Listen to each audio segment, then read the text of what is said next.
teacher vlogger. Yeah!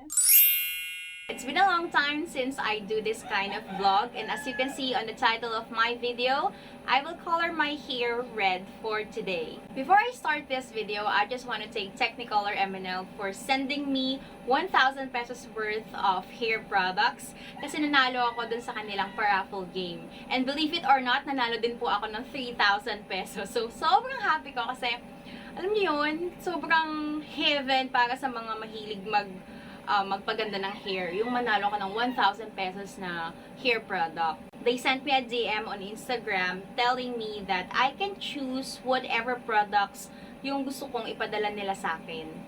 Basta worth 1,000 pesos. Ang swerte ko lang kasi lately, nauso yung hair na color red. I've been seeing posts on social media about girls coloring their hair red. Taylor Swift inspired. So I feel lucky because I received this hair color, the caramel shade of semi-permanent hair dye from Technicolor MNL. So ito yung pinakamalapit na color na pwede kong gawin sa hair ko, katulad ng mga nakikita ko sa social media. Based sa description and instructions sa kanilang shop, and palagi ko na rin namang sinasabi sa inyo, na in order for you to achieve the vibrant hair color na gusto nyo talagang ma-achieve, like red, blue, gray, green, pink, sky blue, or any color na gusto nyo, kailangan nyo talaga pong i-bleach yung buhok nyo. Kasi hindi nyo po yun ma-achieve kung ang hair nyo ay brown, or gold, or light brown. Kailangan po talaga ma-achieve nyo muna yung level 6, 7, 8, 9, 10 na bleached hair.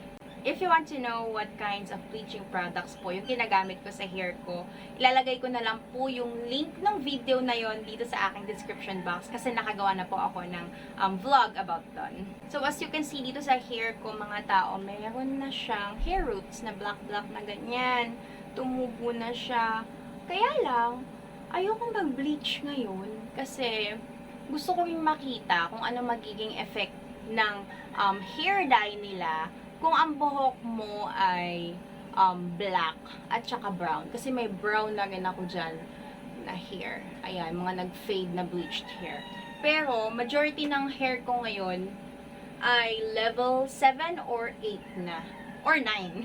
Yeah. So, hindi na ako magbe-bleach for this vlog. I-apply ko na lang directly yung ating hair dye sa aking hair. So, let's start coloring my hair na. So, yan mga tao. As you can see, nagpalit ako ng damit na pambahay. Kasi, alam niyo naman, pag nag-hair color, super messy na. Shake well. Oh my God, tingnan nyo siya, oh, punong-puno. Namiss ko yung amoy ng hair dye ng Technicolor MNL. Ang bango-bango. My goodness. Let's see what's... Oh!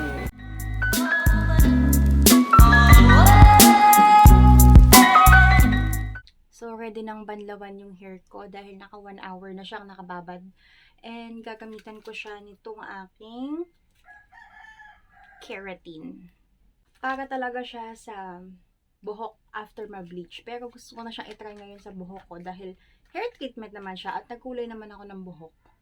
At saka, bleach naman yung buhok ko. So, see you later!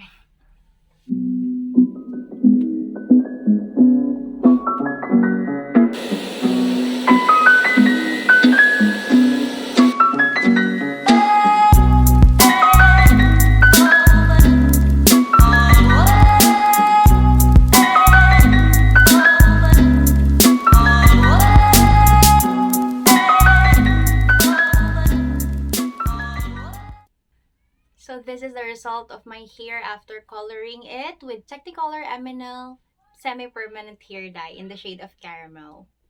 Tapos ginamitan ko din siya ng Technicolor MNL hair keratin treatment. And then, rinse ko siya after 3 minutes. Then, blower. Then, I used this one, my hair curler, to curl my hair a bit para magkaroon siya ng style. I think that's all for my vlog today. Super happy naman ako sa naging result niya. Siguro after 2 to 3 weeks, makikita ko na ulit na nag-fade siya kasi semi-permanent lang naman siya. If you have questions, recommendations, just comment down below kung ano yung gusto nyong color na gawin ko sa susunod, kung ano yung gusto nyong i-review ko sa susunod. Just comment down below and I will try to do that or I will try to answer your questions. Don't forget to like, subscribe, and hit that notification bell button para lagi kayong updated sa aking mga videos. It's your teacher vlogger, Hanile.